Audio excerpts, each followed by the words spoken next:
Salam, et aujourd'hui je vais vous raconter, non pas comment j'ai découvert le Coran, parce que bon, on le découvre au fur et à mesure que les gens en parlent, que quelqu'un dans la rue vous l'offre, mais qu'est-ce que j'ai découvert dans ce livre? Moi qui suis un chrétien, un pasteur chrétien, j'ai pris ce livre dans mes mains, et voilà ce que j'ai vu. D'abord, j'ai vu qu'il y avait des choses très bizarres que je ne comprenais pas, je ne savais même pas dans quel sens il fallait le prendre.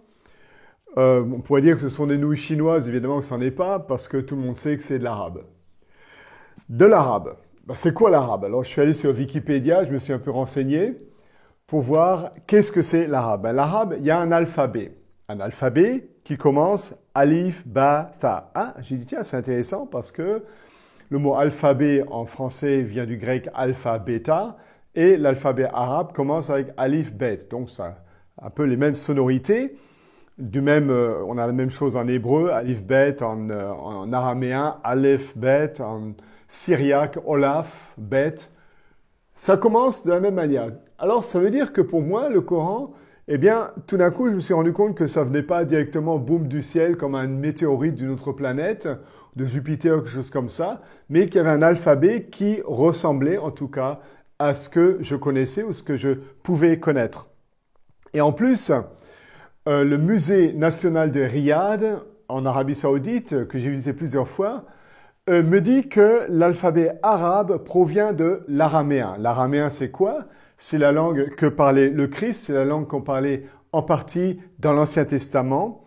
Et voilà, je cite ce que le musée de Riyad nous dit. L'écriture araméenne, dérivée du phénicien, a servi de base à l'écriture nabatéenne et par la suite à l'écriture arabe. Wow, je trouvais ça intéressant. Effectivement, dans ce musée, il y a aussi des belles images, comme cette stèle de Taïf, dans le nord de l'Arabie Saoudite. Nous avons un texte du 8e siècle avant Jésus-Christ, un texte araméen. Ou ici, le pylône de Tabouk, aussi dans le nord de l'Arabie Saoudite, 6e siècle avant Jésus-Christ, où nous trouvons des écritures araméennes. Et puis, en passant en Turquie, à la frontière syrienne, dans la ville qui s'appelle Nusaybin, on trouve la plus vieille université du monde. Eh bien, dans cette université, il y avait des textes araméens, comme ici, on en a trouvé un sur le mur. Et si vous regardez cela, vous allez dire c'est de l'arabe. Ben non, c'est pas de l'arabe, c'est l'araméen. En fait, l'écriture araméenne qu'on appelle le syriaque entre-temps, l'écriture donc araméenne chrétienne, donc après Jésus-Christ, eh bien, elle est plus compliquée que l'arabe. C'est-à-dire que l'écriture arabe est une écriture simplifiée de l'araméen.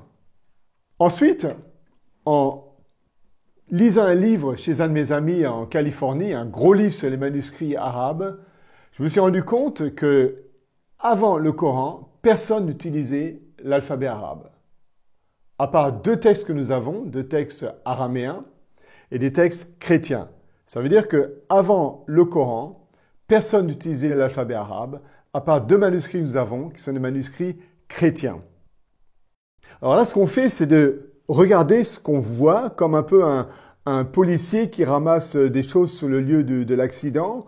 Il n'est ni le détective, ni le juge, ni le procureur de la République, mais simplement, il ramasse les morceaux. Alors donc, moi, je ramasse un peu les morceaux, si vous voulez, ce que je vois en lisant le Coran, en regardant un peu autour du Coran, Wikipédia et compagnie, en visitant des musées. Ensuite, il y a un livre qui est très connu, qui s'appelle « L'histoire des prophètes et rois ». Ce sont 40 volumes en fait de Tabari, l'auteur, le plus grand historien de l'islam, qui raconte toute l'histoire du début de l'islam, mais aussi l'histoire de l'humanité à partir d'Adam et Ève. Et dans le volume 2, où il parle de ce qui se passe après le déluge, il parle de la tour de Babel.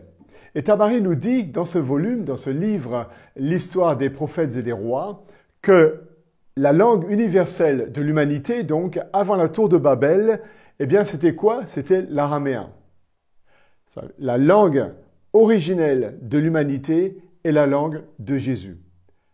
Ce dit en passant, pas l'arabe, puisque beaucoup de musulmans pensent que l'arabe, c'est la langue du ciel, etc. C'est la langue qu'il faut apprendre. Non, Tabari nous dit que la langue originelle de l'humanité, c'est l'araméen. Très intéressant. Après, donc, s'être attardé sur le cadre du Coran, en regardant un peu ce que Wikipédia dit et certains musées, etc., d'autres livres. On va regarder un peu ce livre et on se rend compte qu'il est traduit en français, en allemand, dans beaucoup de langues. Moi, je ne connais pas très bien l'arabe, mais je me suis amusé quand même à prendre des textes arabes et les mettre dans Google Translate, voir ce qui se passe. Eh bien, souvent, Google Translate n'arrive pas à traduire le Coran. Et d'ailleurs, les musulmans sont contents d'entendre ça parce qu'ils se disent, oui, effectivement, le Coran est intraduisible et ce que vous avez en français ici, ce n'est pas une traduction, c'est une interprétation. Eh bien, la raison pour laquelle Google ne peut pas traduire le Coran correctement, ce n'est pas parce que le Coran serait intraduisible, mais simplement parce que beaucoup de termes que nous avons dans le Coran, ce sont des termes non arabes. Ce sont des mots araméens, des mots donc qu'on a pris d'une langue étrangère. Et vous savez que lorsqu'un mot passe d'une langue à l'autre, souvent il change de signification. Petit exemple, en français, quand on dit un bistrot, c'est un coin où on va boire un coup, alors que le mot bistrot vient du russe bistra, qui veut dire vite. Comment ça s'est passé? Parce qu'il y avait des soldats russes qui sont passés en France et puis qui voulaient une bière rapide, vite, vite, vite, vite, vite. Alors, bistra, bistra, ça amusait les gens. Donc on a changé ce mot de sens, je ne sais pas. Ou bien il y a beaucoup de mots en français, en allemand, comme on va dire une jalousie, ça veut dire un store, tout simplement parce qu'à une certaine époque, au XVIIIe siècle, les femmes se cachaient derrière des stores, on n'avait pas le droit de les voir à la fenêtre, leur mari était jaloux, donc on appelait ça une jalousie. D'autres mots aussi. Alors, ce qui se passe, c'est qu'en lisant la Bible en hébreu, en araméen, je trouve beaucoup de mots qui sont dans le Coran. Par exemple, on ne va pas trouver le voile de la femme expressis verbis dans le Coran, c'est une mauvaise traduction. Bon, la femme doit être modeste, l'homme aussi d'ailleurs dans le Coran, mais la traduction que nous avons ici du mot araméen n'est pas correcte. De même, messieurs, si vous pensez que vous allez vous suicider, aller dans le paradis et avoir plein de vierges qui vont s'occuper de vous, ça aussi c'est une mauvaise traduction de mot araméen. D'ailleurs, c'est pas moi qui l'ai inventé, il y a beaucoup de livres là-dessus, si ça vous intéresse, je vous enverrai quelques extraits de bibliographie pour lire ça. Lorsqu'on parle du minaret, par exemple, le minaret, c'est un mot menorah, c'est un mot arabe. D'ailleurs, le Coran ne parle pas du minaret, puisque le minaret apparaît beaucoup plus tard dans l'histoire de l'islam qu'à l'époque du Coran. Mais bon, minaret, menorah en hébreu, nous avons le mot muezzin, qui vient du mot mézine, qu'on va retrouver dans les psaumes, le zabour. Dans zabour, c'est un mot aussi hébreu. Et nous avons le terme Allah. D'ailleurs, Allah, c'est pas une prononciation typiquement arabe, parce qu'en arabe, il n'y a pas de Allah. Alors, on va voir plus tard qui est Allah. Est-ce que c'est le Dieu des chrétiens, des musulmans? Est-ce que c'est un autre Dieu? On va en reparler dans notre émission, donc je ne veux pas en parler en avance trop. Mais à mon avis, Allah n'est pas un mot typiquement arabe. Ces quelques exemples nous montrent qu'il y a beaucoup de choses en commun entre les deux religions. Ça, c'est important. Parce qu'on parle toujours des différences, et comme vous le savez, moi sur mon canal, je veux parler de ce qu'il y en a en commun, de découvrir les points communs.